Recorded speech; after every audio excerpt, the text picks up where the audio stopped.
Good morning students. आज हम हमारी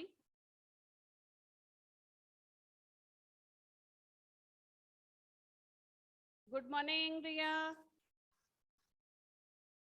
गुड मॉर्निंग मैम। आवाज आ रही है क्लियर? Yes ma'am. गुड। आज हम चैप्टर नंबर 3 पढ़ेंगे। हमारी जो व्याकरण की बुक है सुरभिका, उसका चैप्टर नंबर 3 पेज नंबर 14, पाठ का नाम है शब्द विचार। क्या नाम है? शब्द विचार।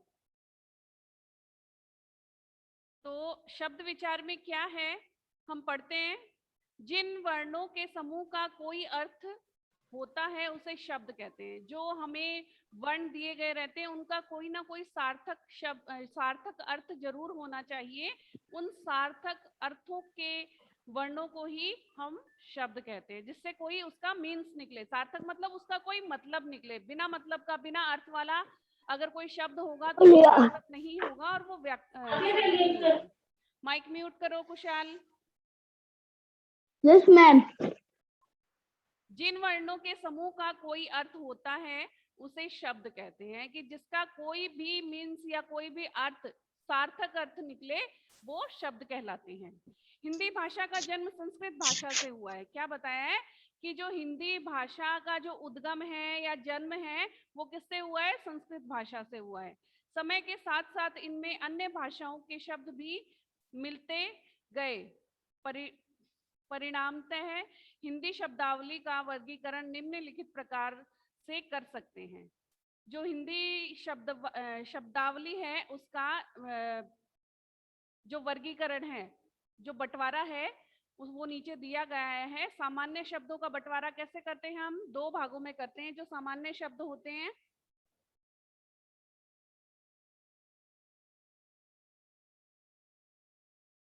सामान्य शब्द, इनको दो भागों में वर्गीकृत किया गया है, दो भागों में बांटा गया है। पहला सार्थक शब्द और दूसरा निरर्थक शब्द।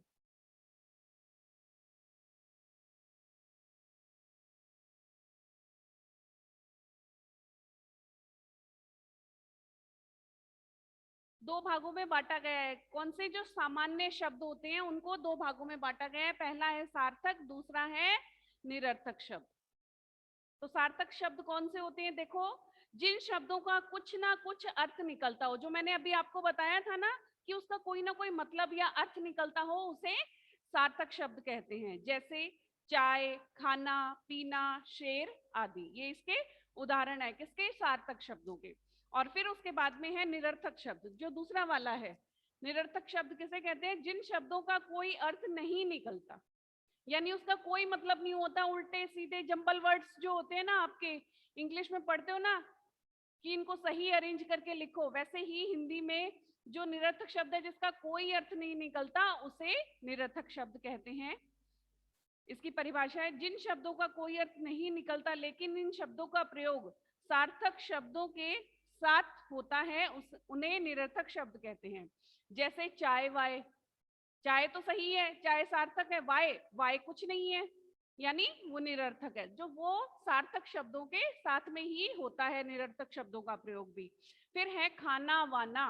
तो खाना तो जो हम खाते हैं वो खाना, और वाना, वाना का मतलब कोई अर्थ नहीं है पर इसके साथ में जोड़कर निरर्थक शब्द बन जाता। फिर है हाय वाय। तो हाय सार्थक शब्द है और वाय निरर्थक शब्द है, शब्द निरर्थक है। फिर है नीचे शब्दों का वर्गीकरण।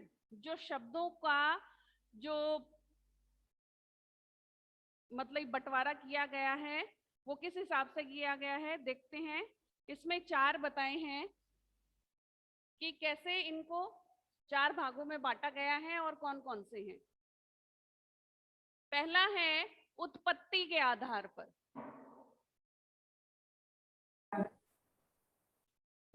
उत्पत्ति के आधार पर। दूसरा है उत्पत्ति यानी जो उसका जन्म कहाँ से हुआ, कहाँ से वो जो शब्द है कहाँ से उत्पन्न हुआ। फिर है रचना के आधार पर। दूसरा।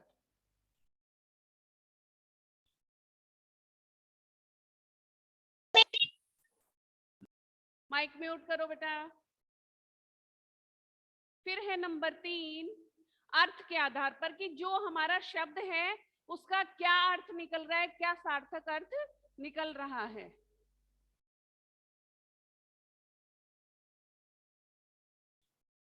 आधार पर। फिर है चौथा, प्रयोग, कि उस शब्द को हम कौन से वाक्य में कहां सेट कर सकते हैं या कहां प्रयोग कर सकते हैं।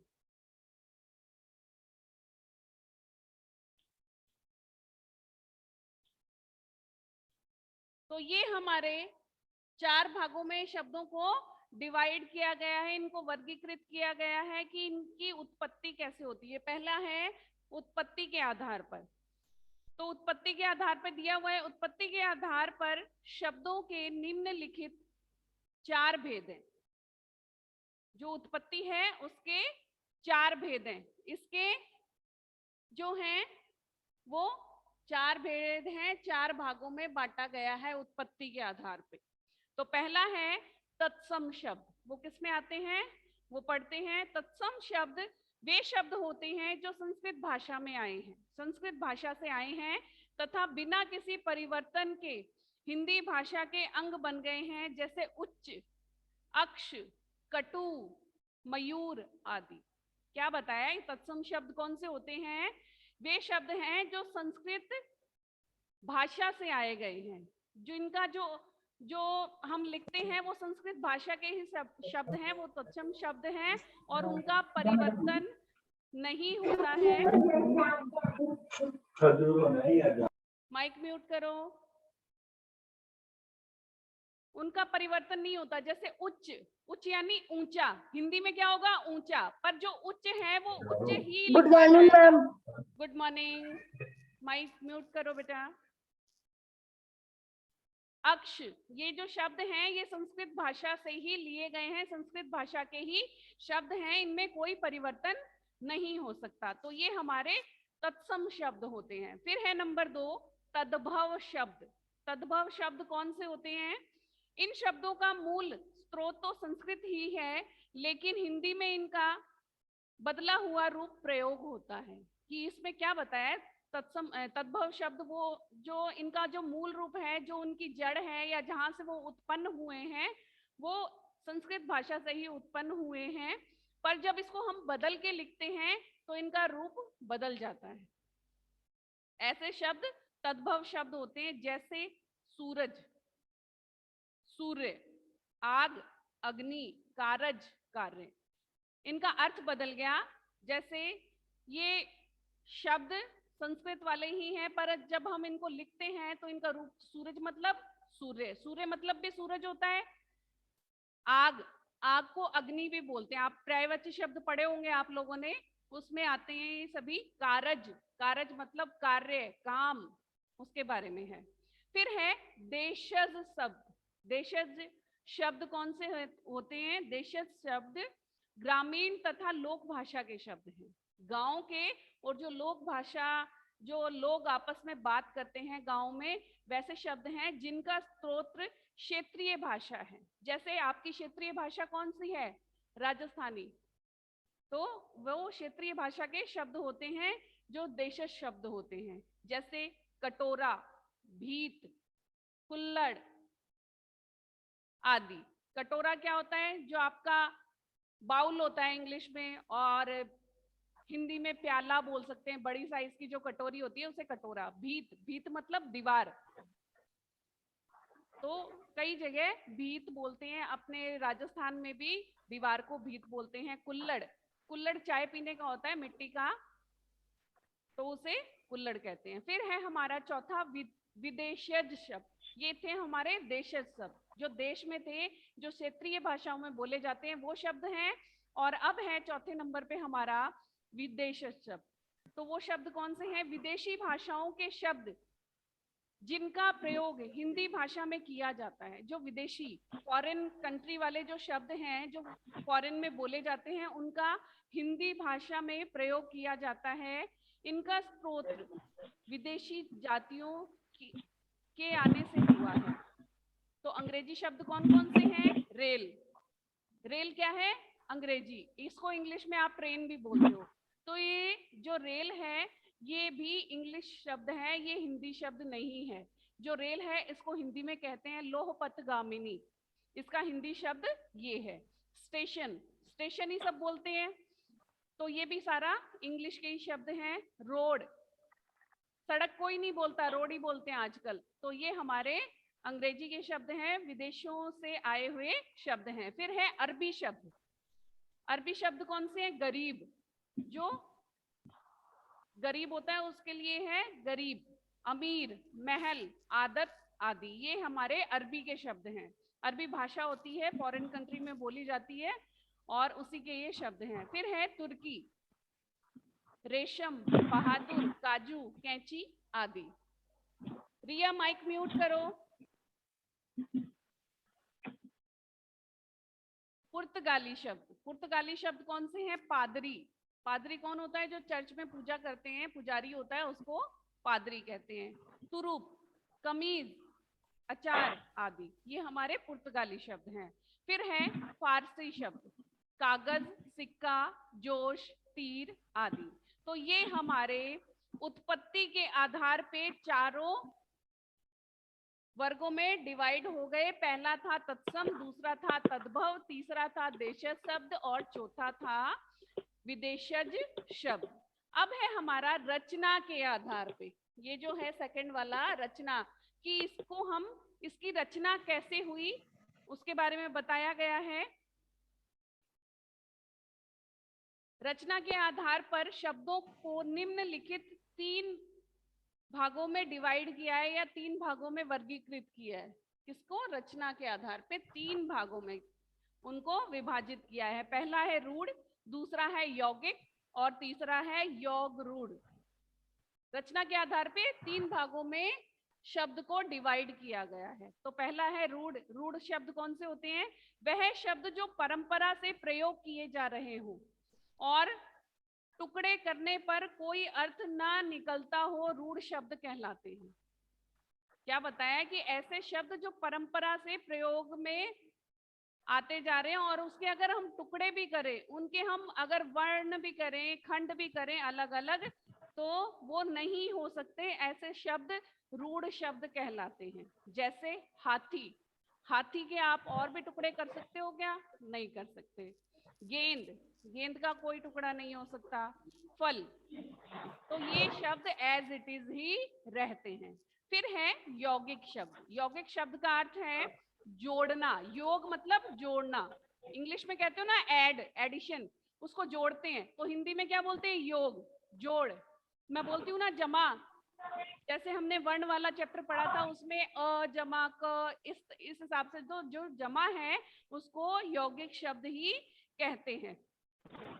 योग मतलब जोड़ना, जोड़ना मिलाना, अर्थात जो शब्द अन्य शब्दों के मिलने से बनते हों, जो शब्द हैं उनमें अन्य शब्दों का भी मेल हो और दोनों ज्वाइंट हो जाएं, मिल जाएं, वो यौगिक शब्द होते हैं। जैसे पुस्तकालय, तो पुस्तक जमा आलय, पुस्तक जमा आलय। जमा मैम ये कॉपी करना है क्या? कॉपी में नहीं करना है, ओनली सुनना है, समझना है। Okay ma'am. तो जमा मतलब मैम आप ये पढ़ा रहे हो ना? यौगिक। यस बेटा, जमा मतलब यौगिक मीन्स जोड़ना। इन दोनों शब्दों को जोड़कर हमें लिखना है। पुस्तक जमा आलय, तो क्या बन गया? पुस्तकालय। इनको जोड़कर लिखा दोनों शब्दों को, तो ये जमा का निशान हट गया और इन दोनों को जोड़कर पुस्तकालय बन गया। पुस्तक तो किताब होती है, आलय मतलब घर या जगह, तो यानी पुस्तकों का संग्रह या जगह जो होती है उसको पुस्तकालय बोलते हैं। और इंग्लिश में लाइब्रेरी बोलते हो ना, आप जाते हो ना स्कूल में, तो वही उसका हिंदी अर्थ है पुस्तकालय। फिर है हिम जमा हिमालय। हिम जमा आलय यानी बर्फ का घर, हिमालय। हिमालय जो पर्वत है वहां खूब बर्फ ही बर्फ होती है, तभी उसका नाम हिमालय रखा है।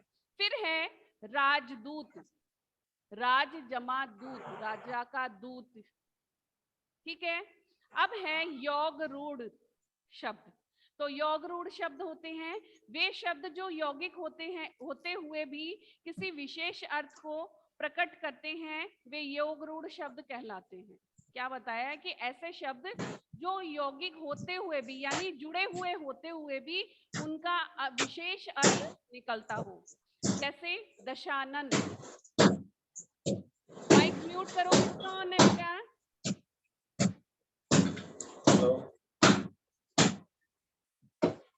आरवी माइक म्यूट करो। Yes ma'am.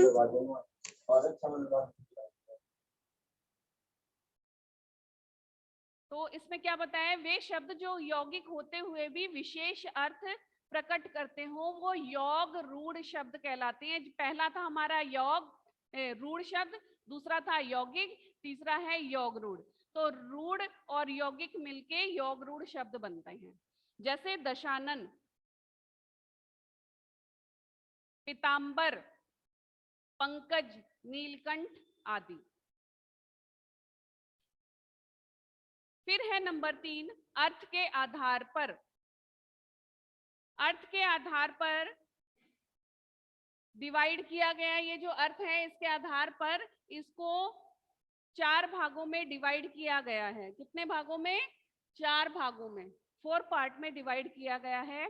पहला है एकार्थी शब्द, दूसरा है अनेकार्थी शब्द, तीसरा है पर्यायवाची शब्द और चौथा है विलोम शब्द। तो पहला है एकार्थी शब्द। एकार्थी शब्द का मतलब देखते हैं पहले। जिन शब्दों से एक ही अर्थ का बोध हो उसे एकार्थी शब्द कहते हैं। जैसे कलम, शेर, कुर्सी। क्या बताया? जिन शब्दों से एक ही अर्थ निकलता हो, अनेक अर्थ ना निकलते हुए एक ही अर्थ निकलता हो, ऐसे शब्द क्या कहलाते हैं? एकार्थी शब्द। जिसका एकार्थी जहां आ गया यानी एक। उसके उदाहरण है जैसे कलम, शेर, कुर्सी आदि। फिर है नंबर 2, अनेकार्थी शब्द। जिन शब्दों से एक से अधिक अर्थों का बोध होता है उसे अनेकार्थी शब्द कहते हैं। ऐसे शब्द जिसमें एक से ज्यादा या एक से अनेक शब्दों का, अधिक शब्दों का अर्थ निकलता है वो अनेकार्थी शब्द कहलाते हैं, या जिससे पता चलता है कि इस शब्द के अनेक अर्थ निकलते हैं। जैसे इसके उदाहरण हैं कृष्ण, काला, बुरा, देवकी, पुत्र, कौवा। अब है नंबर 3, पर्यायवाची शब्द। जिन शब्दों के अर्थ में समानता होती है उन्हें पर्यायवाची शब्द कहते हैं। एक शब्द के एक ही अर्थ वाले अनेक शब्द होते हैं उसे पर्यायवाची शब्द कहते हैं। आप फर्स्ट क्लास से पढ़ते आ रहे हो बच्चों पर्यायवाची शब्द, तो वही है ये। जैसे आकाश, आकाश को हम क्या बोलते हैं? अंबर, गगन, नभ, आसमान, ये सब क्या है इसके पर्यायवाची। फिर है कमल, कमल को जहाज, पंकज, नीरज, ये सब क्या है? कमल के ही अर्थ हैं। आग, अनल, पावक, अग्नि। आरवी माइक म्यूट करो। फिर है हमारा चौथा विलोम शब्द। विलोम शब्द सब जानते हैं, विपरीत अर्थ वाले शब्द विलोम शब्द कहलाते हैं। तो जो शब्द विपरीत भाव प्रकट करते हैं उन्हें विलोम शब्द कहते हैं, यानी विपरीत मतलब उल्टा। जो उल्टे अर्थ वाले शब्द होते हैं उन्हें विलोम शब्द कहते हैं। जैसे सुख का उल्टा क्या हो गया? दुख। अच्छा, बुरा, अपना, पराया, उल्टा हो गया ना। राजा, रंक। तो ये शब्द हमारे विलोम शब्द में आते हैं। फिर है हमारा चौथा प्रयोग के आधार पर। प्रयोग के आधार पे शब्दों को 2 वर्गों में बांटा गया है, 2 भागों में बांटा गया है। Page number 16। पहला है विकारी शब्द और दूसरा है अविकारी शब्द। प्रयोग के आधार पे दो भागों में बांटा गया है हमारे शब्दों को। पहला विकारी शब्द और दूसरा अविकारी शब्द। तो पहला है विकारी शब्द। कौन से होते हैं वो देखते हैं। वे शब्द जिनके रूप, लिंग, वचन और कारक के प्रभाव कारण बदल जाते हैं। वे शब्द जिनके रूप, लिंग, वचन और कारक के प्रभाव के कारण बदल जाते हैं विकारी शब्द कहलाते हैं। जैसे घोड़ा, तुम, लड़का, कमरा आदि। कि लिंग और वचन, लिंग वचन कारक के आधार पे उनका परिवर्तन हो जाता है या वो उनमें बदलाव आ जाता है, वो शब्द विकारी शब्द कहलाते हैं। अविकारी शब्द वे शब्द जिन पर लिंग वचन कारक का कोई प्रभाव नहीं पड़ता। अविकारी शब्द जिनका लिंग वचन कारक जो ये हैं इनका कोई प्रभाव नहीं पड़ता, वे शब्द अविकारी शब्द कहलाते हैं। जैसे कि, पर, नित्य, अथवा, साथ आदि। तो ये चैप्टर हमारा कंप्लीट हो गया है।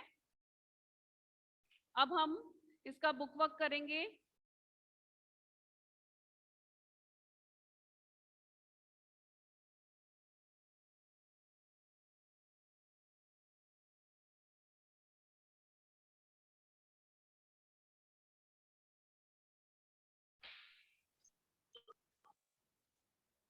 इसमें जो पहला प्रश्न है, सार्थक शब्द किसे कहते हैं, उदाहरण सहित समझाइए।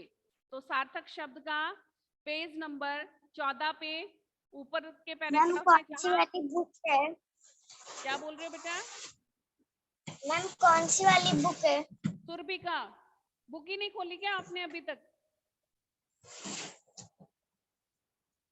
सुरभि का है पेज नंबर 14। इसमें जो ऊपर दिया गया है सार्थक शब्द, ये इसका उत्तर है।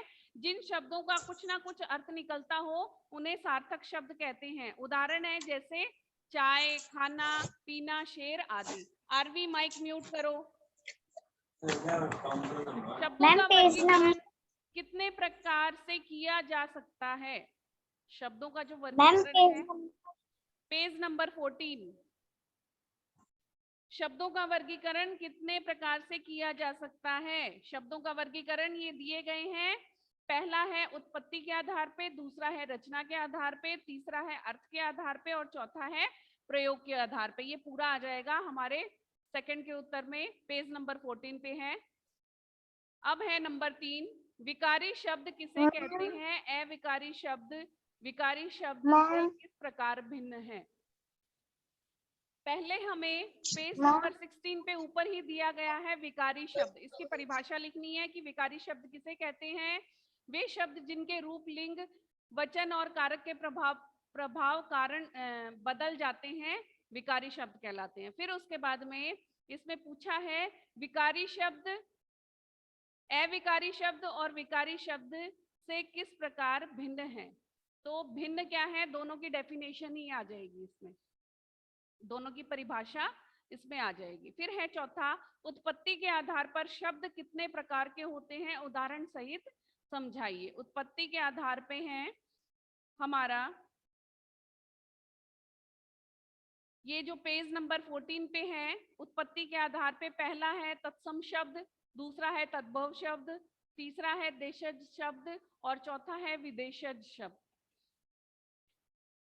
और इनके उदाहरण भी देने हैं, ये लिख के इनके उदाहरण भी आपको लिख कर देने हैं।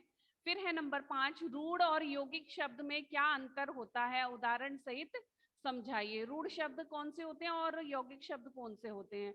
तो पेज नंबर 15 पे रूढ़ शब्द की परिभाषा दी गई है और इसके नीचे ही जस्ट यौगिक शब्द की दी गई है और दोनों के उदाहरण दिए गए हैं। तो ये दोनों ही आपको लिखने हैं। अब है प्रश्न है निम्न में लिखने का नोटबुक में करने हैं ना आपको। फिर है नंबर 6, निम्न में क्या बोल रहे हो बेटा? पिक भेजोगे क्या? हाँ पिक भेजूंगी। जो ये ख वाला है इस पे क्रॉस लगा लो, ये नहीं करना है आपको। अब है नंबर रिक्त स्थानों की पूर्ति कीजिए। पहला है जिन शब्दों के अर्थ में समानता होती है उन्हें डैश शब्द कहते हैं। कैसे शब्द कहते हैं? पर्यायवाची। समानता होती है वो पर्यायवाची शब्द होते हैं। साथ में लिखते जाओ।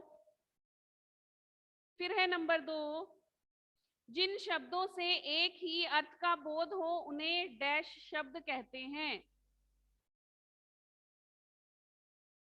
जिन शब्दों से एक ही अर्थ का बोध हो उन्हें डैश शब्द कहते हैं। एकार्थी शब्द।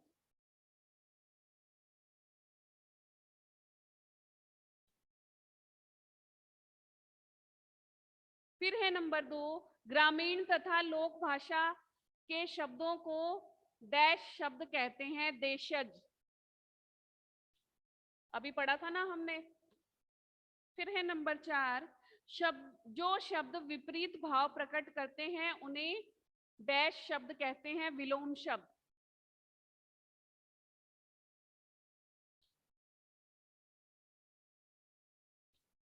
जो शब्द किसी शब्द का समान अर्थ प्रकट करते हैं उन्हें डैश शब्द कहते हैं। समान अर्थ प्रकट करने वाले समानार्थी शब्द।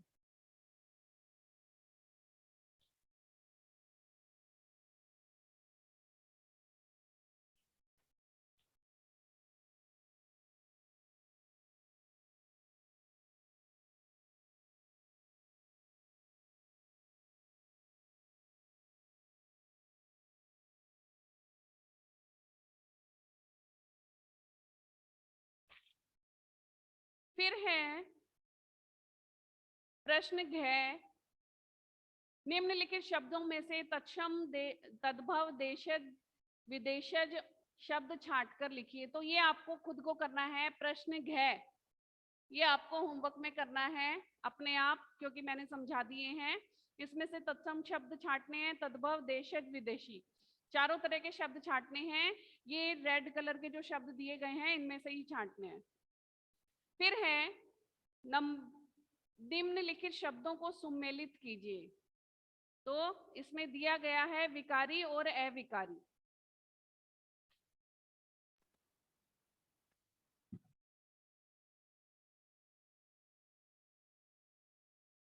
घोड़ा, लड़का, अविकारी,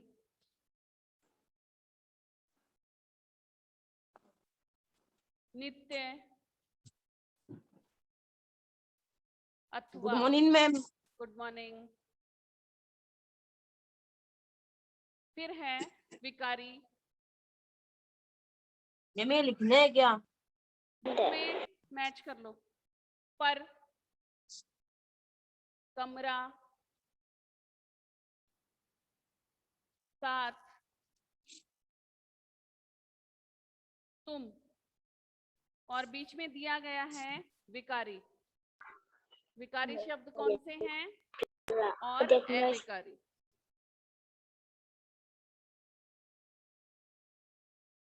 ये बॉक्स में है। तो घोड़ा क्या है? विकारी शब्द है। लड़का विकारी। मैम आप दिख नहीं रहे हो। मैं दिख नहीं रही हूँ? दिखाई नहीं दे रही क्या बच्चों? अभी दिख गए मैम। हाँ तो बैक दिख रहा है ना। फिर है विकारी, कमरा, तुम। फिर है विकारी, अविकारी, नित्य, अथवा, पर, साथ। तो इस तरह से ये शब्द मैच हो जाएंगे। और नहीं समझ में आ रहा तो फोटो मैं भेज दूंगी बेटा। इनमें अलग अलग शब्दों को, किसी को विकारी से मैच करना है, जो विकारी शब्द हैं, जो अविकारी है उन्हें अविकारी से मैच करना है। ओके, किसी को कोई प्रॉब्लम आ रही है? समझ में आ रहा है? क्लास ओवर करें? No ma'am. क्या हुआ? मैंने पूरा हुआ नहीं है मेरा। हाँ करो फटाफट। Ma'am side please.